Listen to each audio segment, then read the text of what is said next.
हो बतिया बुझ का बुझी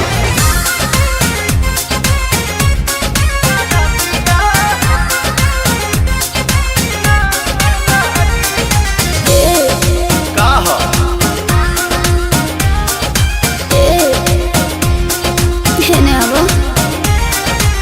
बैठलो सादावा से आजाना रूम में चानी जानहानी संगे काट मन सुन में आओ ना बैठलो सादावा से आजाना रूम में चानी जानहानी संगे काट मन सुन में हो चला कमर के भीतरे हमहू बानी हिटरे मजा तो के मिली जैसे आगी तो जब धन हो सारा दिया ना लागी मजा मिली तो हरा दिया ना लागी जब धन हो सारा दिया ना लागी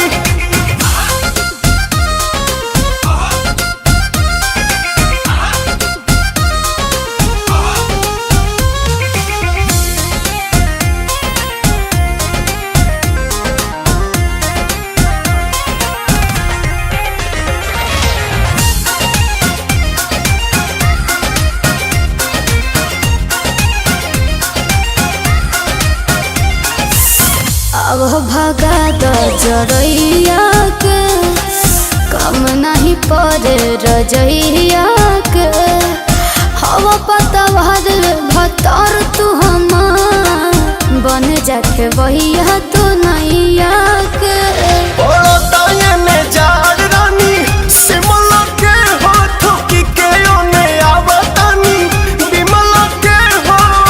सजल व्यंजन करे द मनोरंजन मनवा भइल बा हमरो बागी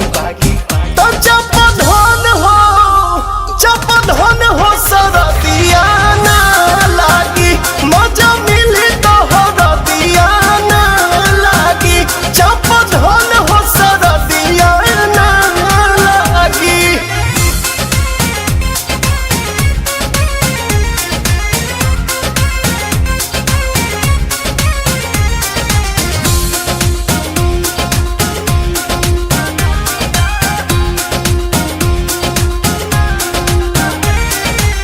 मेहर के होके काहे का पता रहा